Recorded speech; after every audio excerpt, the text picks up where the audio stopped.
Okay, we're still fighting World War I, and this is video number 2, topic talk number 2 of World War I, and we need to pick up our discussion around where the notes identify Russia as struggling. And since we are in World War I, we probably need to wear our helmet. Yes, we are protecting ourselves from all the devastation. All right, Russia is going to struggle during this war, as you would imagine. We've already talked about how behind the rest of Europe they seem to be in so many different areas when it comes to leadership, when it comes to forces of military. They've already lost the 1905 Russo-Japanese War. You would imagine they're going to struggle here as well. The difficulties are presented by poor leadership of an outdated government and military, very much limiting Russia's successes. Policy decisions by individuals, as the Tsar is away leading troops, which is very much an old way of doing things. If you want to go back to the Middle Ages,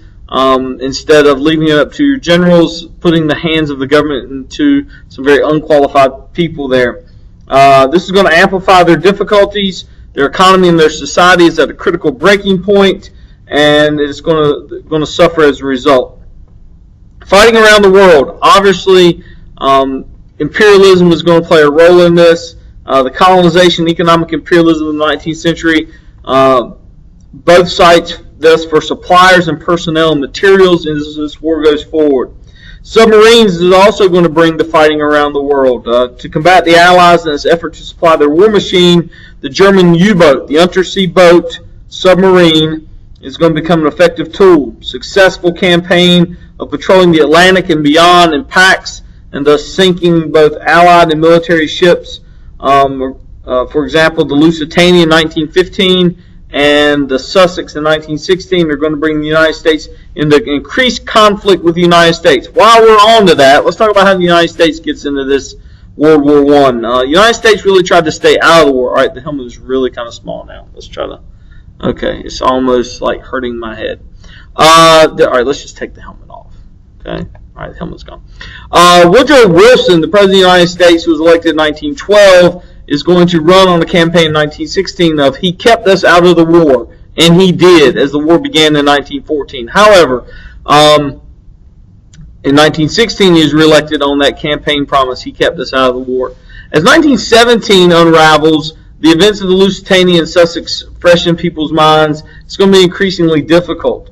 The Zimmerman note, a communication from German Foreign Minister Zimmerman to the Mexican government promising Mexico all of these lands that they had lost to the United States through the years if they would enter the war, really is the tipping point for the United States to finally enter the war in 1917. And the Allies are happy that they did.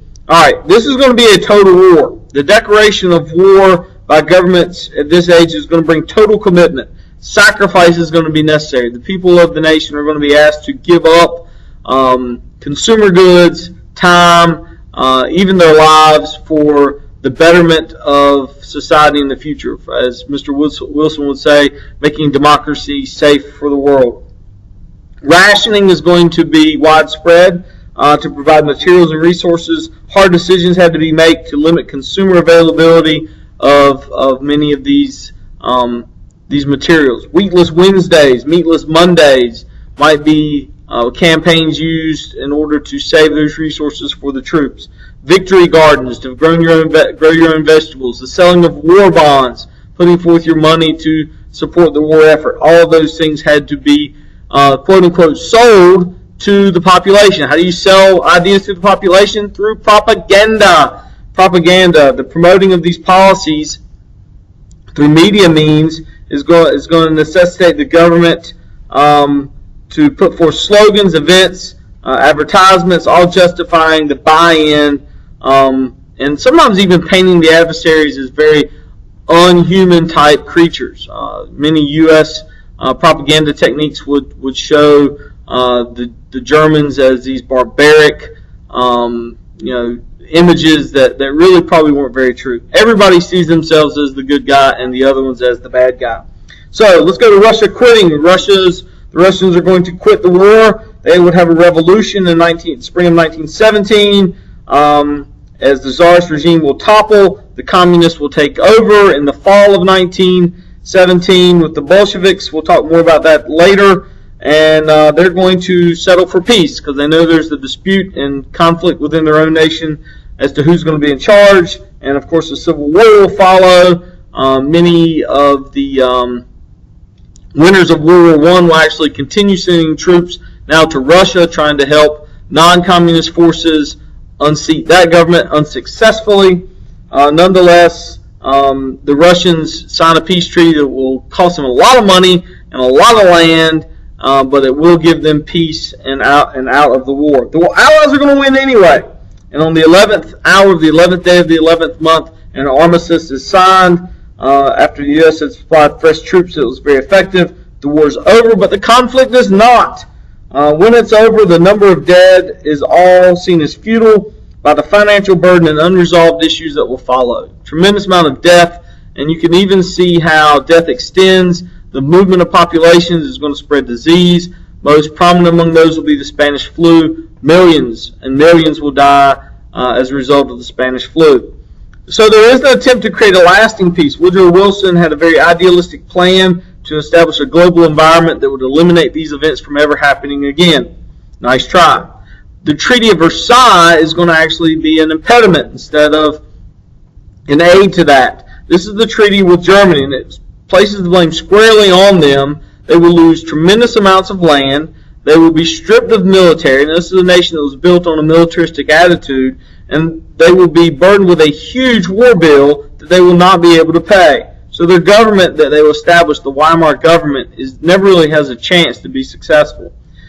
Woodrow Wilson's plan is outlined in what he calls the 14 points, and primary among those points is a world problem-solving organization known as the League of Nations.